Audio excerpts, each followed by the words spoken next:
Welcome to the Box Score Sports Podcast.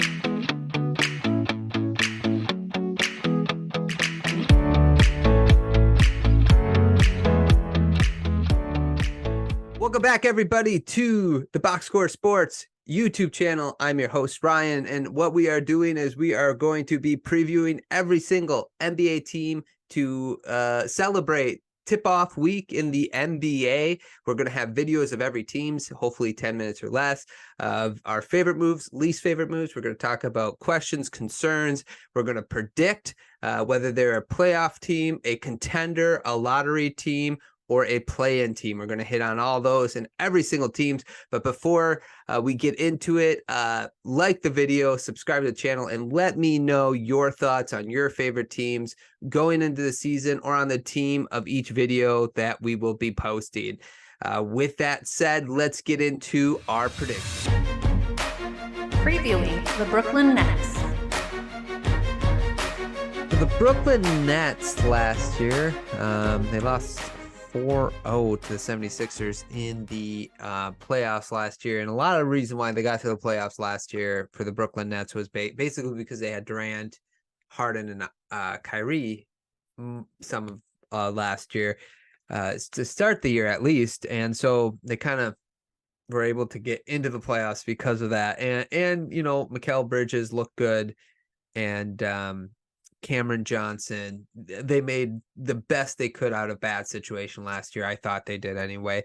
Let's talk about my favorite moves is re-signing Cam Johnson, 3-and-D. Everybody's looking for that. He's longer, taller. He can play either forward position. I think he's 6'8". So to be able to keep him is good, considering that I thought there'd be a lot of interest out there, and there probably was, but I don't think anybody would have signed him to a deal that the Brooklyn Nets wouldn't match. So good for the Nets for getting him. My least favorite move, they didn't do anything wrong, so this is a little bit nitpicky. Again, I just tried to find one thing for every team, and some teams I couldn't. So just maybe not going after someone like Scoot Henderson, the second pick the Blazers had, or the third pick, I'm sorry, was available, it sounded like, and it sounded like there was just teams that weren't willing to trade their assets. If this report is true, this is why it's nitpicky, is because I have no idea if this is true or not.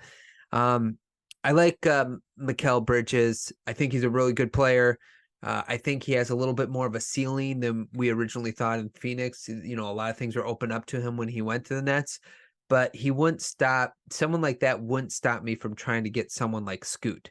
That could be like a generational guard that I could use for the next 10 to 15 years. You know what I'm saying? And again, that's a nitpick. That's just my personal preference in that. My biggest question for the Brooklyn Nets is basically, is there a what is Ben Simmons? Ben Simmons, what are they going to do with him?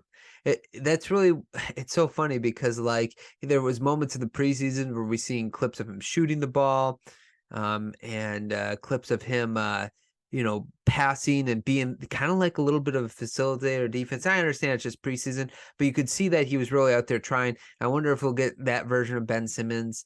I don't think he'll ever be what he used to be, that all defensive facilitator. But could he be like, find himself to be like 70% of that type of player? That would be awesome for the Nets, but not just for the Nets, but maybe a different team. If the Nets want to make a big move in you know, before the trade deadline, if Ben Simmons plays well enough, could there be a move out there that might help them? And one thing I look at this team, you know, Ben Simmons is a facilitator, but he's especially during crunch time, the last 5 minutes of a game, he is a facilitator that you don't want on the court because he can't score. So it's really one of the things that this team is missing. So I'm personally of the belief that Chris Paul will be available at some point. Would that be an interesting trade, or like a Donovan Mitchell or something like that, where you could trade Ben Simmons for like a Chris Paul? You'd have to probably add something to that.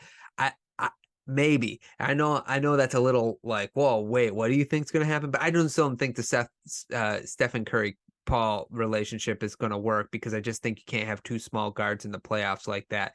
So I am curious to see what happens there, but a big trade could happen for the Nets if they really wanted it. My prediction, I just think they're a lottery team this year. If they don't make any big moves, I just think they'll be in the lottery. They don't have the advantage of having the big three that helped them last year. So I'm kind of curious to see what happened. I'm also interested to see Cam Thomas development. They got pieces they can move, but I just think they're a lottery team. They're not one of the 10 best teams in the East. I like 10 other teams more than them, but I think they're like 11th. They're right on the brink of a play-in. But that's what I have for the Brooklyn Nets. Let me know your thoughts on the Nets. What are your predictions? What do you think is going to happen to them this season? Could you see them making a big trade? Let me know in the comments down below. Subscribe to the channel, like the video, and we will talk to you guys soon. Thanks so much for watching this clip of the Box Score Sports Podcast. I hope you guys enjoyed. If you haven't yet, please subscribe to our channel. Follow us on Instagram and Twitter or X. And we'll talk to you guys real soon. See ya.